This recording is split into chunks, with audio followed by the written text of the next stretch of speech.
Jésus-Christ est le Fils de Dieu. Parlez de lui un peu. Parlez, oui. Jésus-Christ est le Fils de Dieu. Après, on saura si c'est important vraiment. Oui. Jésus-Christ est le Fils de Dieu. Jésus-Christ est le Dieu suprême. Jésus-Christ est le Fils de l'homme. Il est le prophète. Il est le fils de David, le fils d'Abraham. En fait, il est le tout. Est-ce qu'il est Dieu? Oui, il est Dieu. Il est le véritable Dieu. Parce que c'est lui l'esprit qui créait au commencement.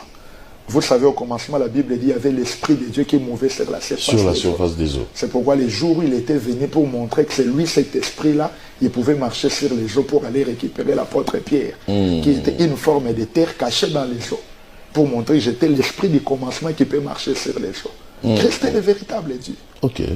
Aujourd'hui, et dans ce livre, je parle de lui beaucoup plus par rapport à son œuvre de rédemption, par rapport au salut qu'il peut apporter. Parce que vous savez, prêcher la Bible sans voir le nom de Jésus, c'est être un aveugle. Quand quelqu'un lit la Bible, il ne voit pas le nom de Jésus dans chaque page. En tout cas, il doit chercher des ophtalmologues. Je vous dis, de Genèse à Apocalypse. De Genèse à l'Apocalypse, on parle. On doit trouver le nom de Jésus. C'est lui, c'est de lui qu'on parle. Même quand c'est pas cité.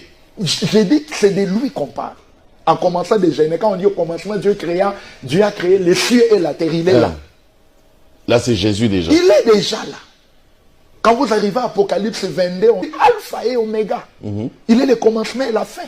Tout doit être au milieu, c'est lui. Tout, il s'agit de lui. Dans Hébreux chapitre 10, la Bible dit, dans les rouleaux de ce livre, il est question de moi.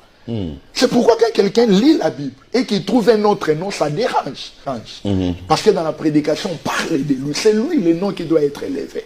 Si je vous retourne dans l'ancienne alliance, je vais prendre l'image d'Isaac. Eliezer est parti, le serviteur le plus ancien de la maison d'Abraham. Il part. Il prend une femme. Quelle femme? Rebecca. Maintenant, la Bible dit, ils ont fait une nuit en marchant.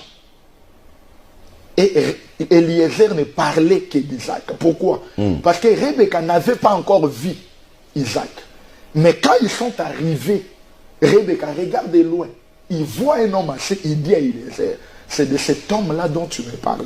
Comment est-ce qu'il a su que c'était Isaac?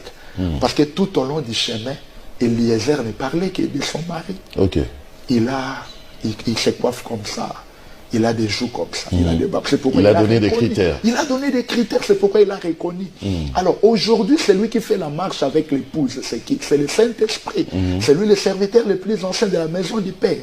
Le Saint-Esprit travaille au travers des Éphésiens 4 et 11 que nous sommes, pasteurs, évangélistes, etc.